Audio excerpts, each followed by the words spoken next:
You haven't known fear until you've heard Taliban interrogators betting on which finger they'll take next. But when they got careless with that knife, I realized something beautiful. Captors make the mistakes, underestimating their prisoner and leaving weapons within reach. My name is Daniel Kane, and I'm telling you this because it's burned into me, every second of it, like a brand I can't shake. I was 42, a staff sergeant in the U.S. Army, and I thought I'd seen the worst the world could throw at me. Then the Taliban took me alive, held me for 37 days, and showed me what hell really looks like. They tortured me, not just with knives and fists, but with words, with silence, with the kind of cruelty that makes you question if you're still human. I got out with nothing but a lighter and a dagger, and I'm still not sure how. This is my story, straight up, no polish, no bullshit. It starts in the dust of Afghanistan, where the sun doesn't just shine, punishes. July 12, 2013, and the valley outside Kandahar was a furnace. The air shimmered with heat, turning the rocky hills into a haze of brown and gray. I was leading a 6-man patrol, my boots grinding against gravel, my M4 rifle slick with sweat in my hands, the weight of my vest pressed into my shoulders, the straps chafing through my uniform. My guys Rodriguez, Carter, Malik, Jensen, Brooks, and Muir spread out in a loose diamond, moving toward a village to meet an elder who'd promised intel on Taliban hideouts. The mission was routine, but nothing in Afghanistan is ever safe. I'd been in country for 9 months, my 3rd tour, and I knew the signs: to quiet, to still, like the world was holding its breath. Rodriguez, our medic, was bitching about the heat, his Bronx accent sharp as he wiped sweat from his brow. "Man, this place is Satan's asshole," he muttered, kicking a rock. Carter, the kid at 25, kept checking his radio, his fingers twitchy. He was new, green, and his nerves were contagious. Malik, our sniper, was scanning the ridges above us, his eyes narrow behind his shades. Jensen and Brooks brought up the rear, their banter a low hum, but I could see the tension in their shoulders. We'd been humping through these hills for weeks, sleeping in snatches, eating MRS that tasted like regret. Exhaustion was a weight we all carried, heavier than our packs. I stopped to check my map,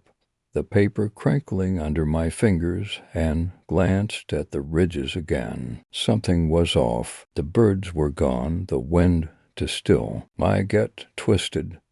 That old soldier's instinct that screams before your brain catches up. "Eyes up," I said, my voice low but firm. Malik nodded, his rifle already raised, but it was too late. The ambush hit like a sledgehammer. The hillside exploded with AK-47 fire, bullets snapping past my head, kicking up dirt at my feet. I dove behind a boulder, my heart slamming against my ribs, and shouted, "Contact." 12 o'clock. My guys scrambled, training kicking in despite the chaos. Malik was firing, his M4 barking in controlled bursts, dropping a shadow on the ridge. Jensen screamed, clutching his leg, blood pouring through his fingers. "I'm hit," he yelled, his voice high, panicked. Rodriguez was already moving, crawling toward him, med kit in hand. Carter was on the radio,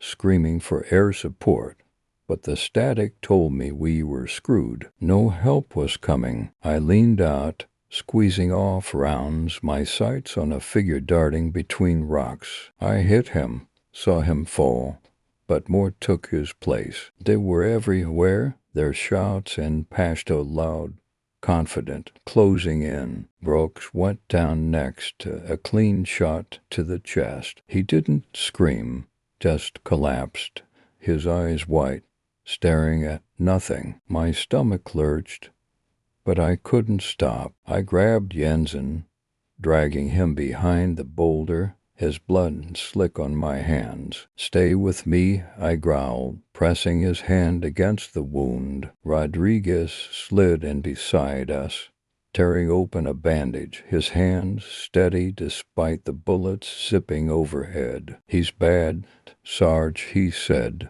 not looking up. I nodded, firing again, my magazine running low. We were pinned, outnumbered, and the Taliban knew it. A grenade landed 10 feet away, its dull thud a death sentence. I tackled Rodriguez, shielding him as it exploded, the blast slamming into my back, ringing in my ears. Dirt and shrapnel rained down, and when I looked up, Malik was gone, either dead or dragged off. Carter was screaming, pinned behind a rock, his radio useless. I reloaded, my hands shaking, and grabbed my dagger 6 inches of steel strapped to my chest.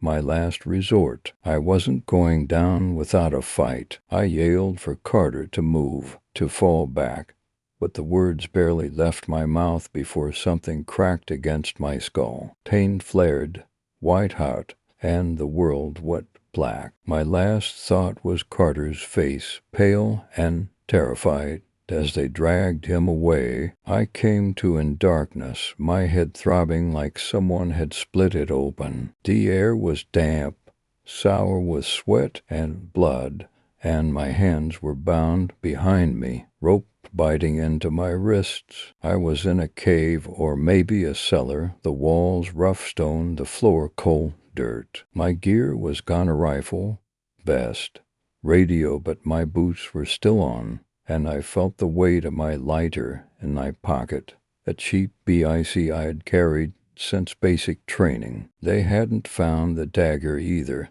still strapped tight against my ribs under my shirt. It was a small victory, but I'd take it. Voices echoed nearby, low and guttural, speaking Pashto. I couldn't catch much, just fragments American.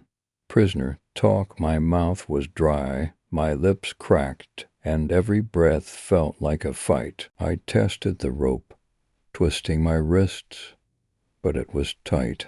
No give. Footsteps approached, heavy and deliberate, and a man stepped into the dim light of a lantern. He was lean, bearded, maybe 30, with eyes that didn't blink, like a snake's. His AK was slung over his shoulder, and he crouched in front of me, studying me like I was meat. "You are American dog," he said, his English broken but clear. "You will talk or you will suffer." I spat at his feet, blood and saliva mixing in the dirt. It was stupid, but I wasn't about to beg. He smiled, thin and cold, and backhanded me, his knuckles splitting my lip. Blood filled my mouth, warm and coppery, but I stared him down, refusing to flinch. I'd been through SEER training, survival, evasion, resistance, escape, but this was different. This was real, and I knew the stories.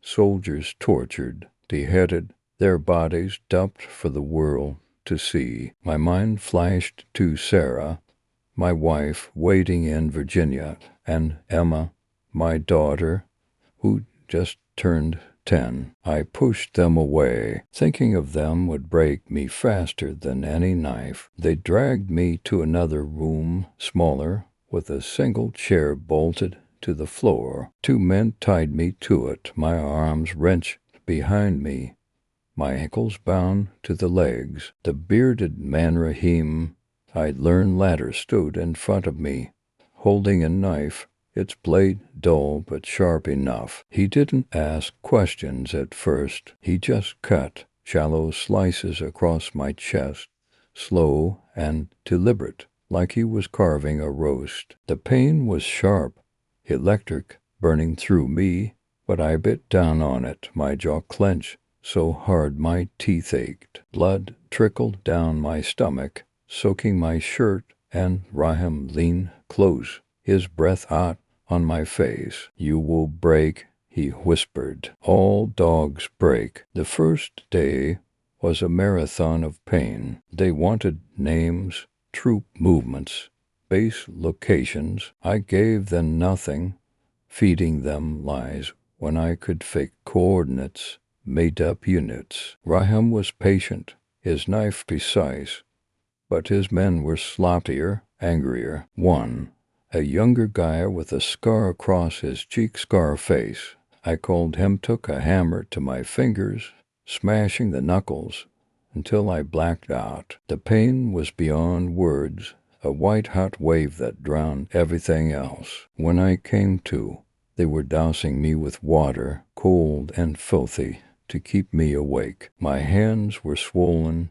useless, the bones grinding with every twitch. I wanted to scream, to beg, but I didn't. Not yet. Nights were worse than the days. They left me in the dark, alone, the silence so heavy it felt like a physical thing. My cell was a hole, maybe 6 feet by 4, with no window, no air. The walls were damp, the floor hard, and the cold seeped into my bones. My mind started to crack, playing tricks, whispers in the shadows. Rook's face as he fell, Carter's screams echoing in my head. I'd catch myself talking to them, my voice hoarse, apologizing for failing them, promising I'd get us out. Sleep came in fragments, broken by nightmares or the sound of boots outside my cell. They fed me scrap-stale bread, rancid meat, sometimes nothing at all. My body was shrinking,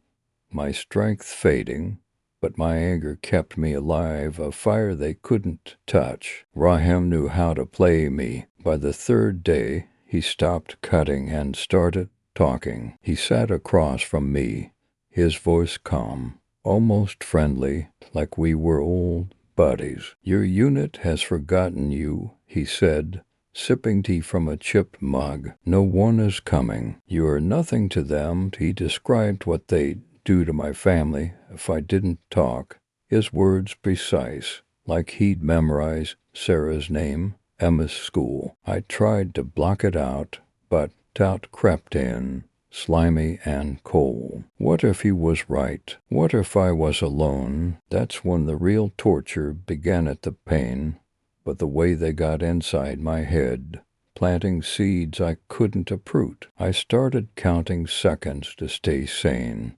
whispering numbers under my breath until my throat was raw. When they weren't looking, I'd pull out the lighter, flicking it on, watching the flame dance. It was small, stupid, but it was mine, a piece of the world they hadn't taken. The dagger was still there too, its weight against my ribs, a secret I clung to. I didn't know how I'd use them, not yet, but they were hope, and hope was all I had. Days stretched into weeks, each one a repeat of the last. They'd drag me to the chair, ask the same questions, inflict the same pain. My chest was a canvas of scars, some fresh, some scabbed over. My fingers wouldn't move right, the joints stiff and swollen. Rahim mixed it up sometimes, playing recordings of men screaming, telling me it was Carter,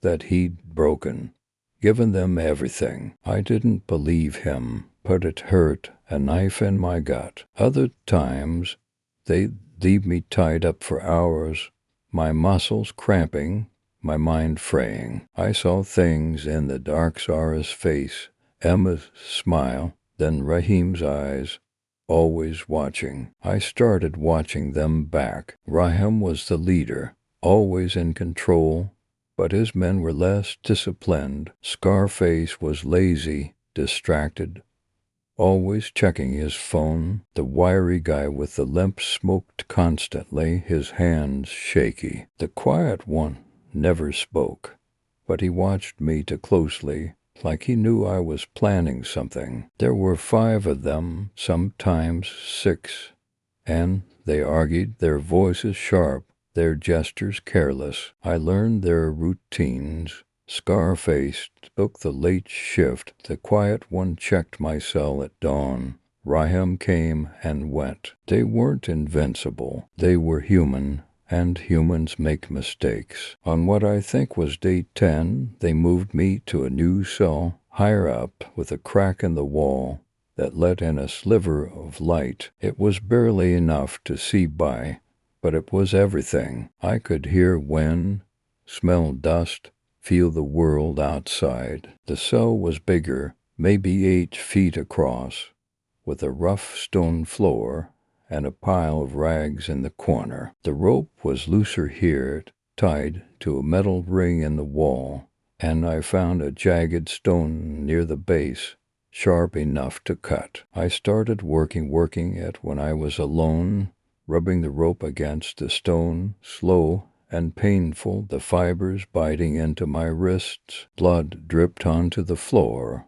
but I didn't stop. The rope was fraying strand by strand, and with it, my plan was forming. Rahim saw the change in me, the way I held his gaze a little longer, the way I stopped flinching. He didn't say it, but I saw it in his eyes, frustration, maybe fear. He pushed harder, keeping me awake for days, blasting static through a speaker outside my cell. My head throbbed, my thoughts blurred, but I kept counting, kept cutting, kept watching. One night he left me tied to the chair, my arms numb, my legs shaking. I was close to breaking, closer than I had ever been, but I felt the dagger still there, still mine. I whispered to myself over and over, "You're Daniel Kane. You're not done." The rope was thin now, weak enough to snap if I pulled hard. I waited,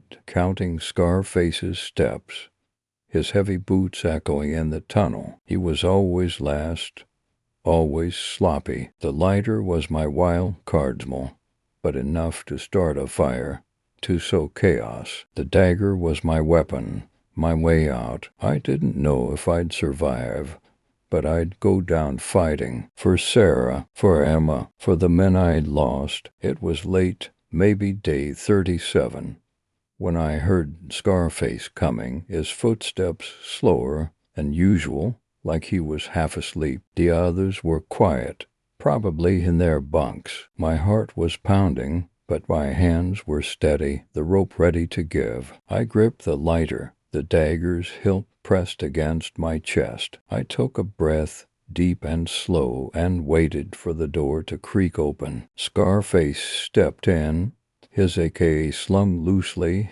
his eyes heavy with boredom. He didn't see the tension in my shoulders, the way I sat too still. He muttered something in Pashto, probably telling me to shut up, even though I hadn't spoken. My wrists burned as I tested the rope, feeling it stretch, ready to break. This was it. I looked at him, his scarred cheek catching the lantern's glow, and my fingers brushed the lighter, the dagger's steel a promise. I was ready. I snapped the rope, the fibers tearing free with a soft pop, my wrist screaming as blood rushed back. In one motion, I was up, the dagger in my hand, its blade glinting as I lunged. Scarface turned, his eyes wide, but he was too slow. I drove the dagger into his side, below the ribs, twisting it as he gasped, his knees buckling. He didn't scream count with the air gone from his lungs. His AK hit the floor,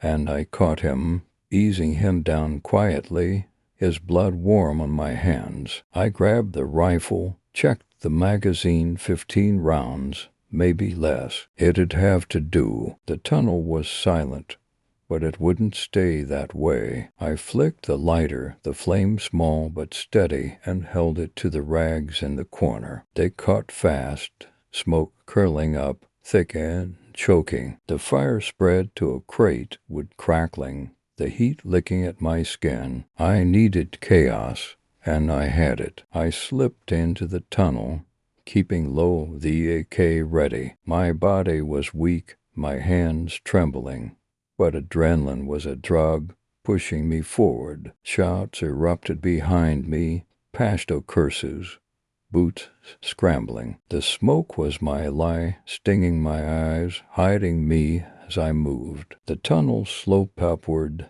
the air fresher, the walls less tight. I remembered the crack in the wall, that sliver of light, and aimed for it. My boots silent on the dirt. Footsteps echoed, fast and heavy, and I ducked behind a crate as the wiry guy with the limp ran past, coughing, his rifle swinging. I waited, heart pounding, then moved again. Faster, the crack closer now. Rahim's voice cut through the haze, sharp, commanding, calling his men. He was near, his flashlight beam slicing the smoke. I pressed against the wall, the AK heavy, my breath shallow. The quiet one was with him, their shadows flickering. I held still, counting their steps, then bolted the crack just ahead. The opening was tight, rock scraping my shoulders, tearing at my cuts. The dagger caught,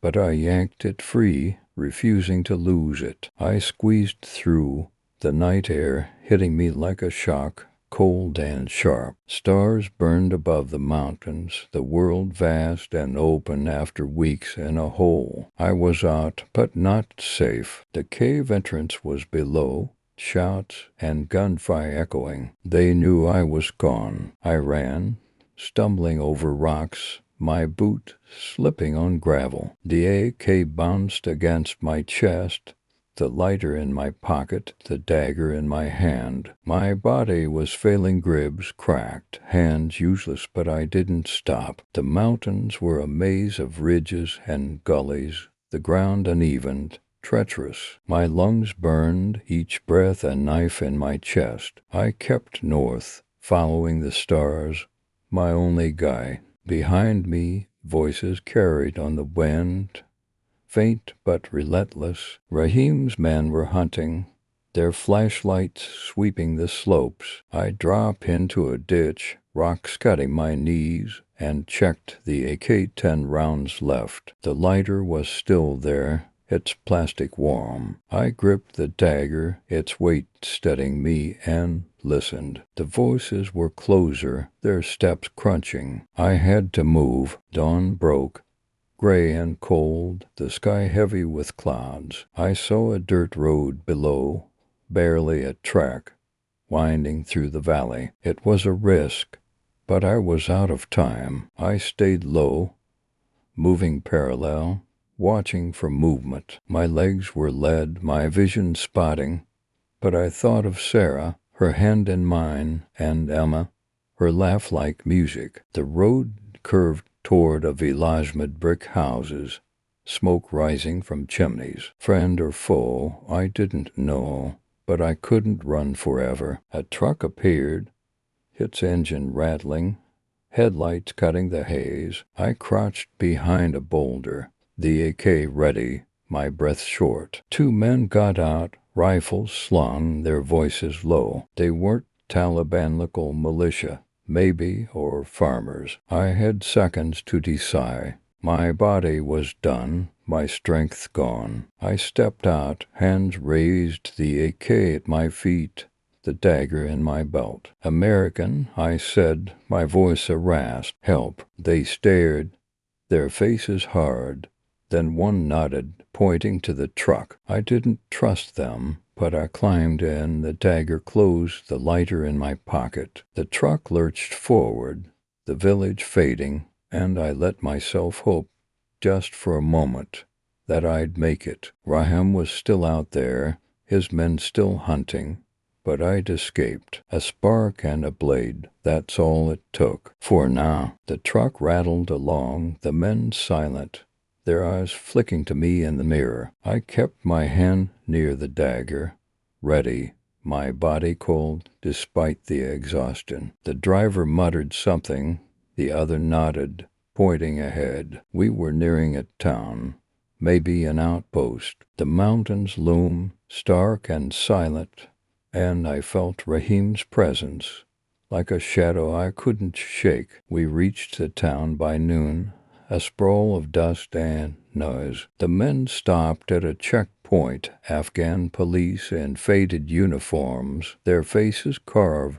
from stone. I stepped out, my legs buckling, and said, "Staff Sergeant Daniel Kane, U.S. Army." They didn't believe me, not at first, but a call went out, and soon a U.S. patrol rolled up, their Humvees a lifeline. I collapsed against the truck, relief crashing through me. Medics swarmed, officers barked questions, and I was airlifted to Bagram, where doctors stitched me up, reset my fingers, filled me with drugs. My body would heal, they said, but my mind was a war zone. I saw Rahim's eyes in the dark, heard Carter's screams, wondered if Malik was alive. The guilt was a weight heavier than the pain. 3 weeks later, I was home, thinner, quieter, a ghost in my own life. Sarah held me like I was fragile. Emma clung to my hand. I told them I was fine, but I wasn't. The lighter sits on my knit-stand, the dagger in a drawer. They're not trophy Estire scars, reminders of what I survived, what I lost. Rahim's still out there, and part of me hopes he knows I beat him. I walked out of his hell with a spark and a blade, and I'm still here. That's my story. That's how I made it back.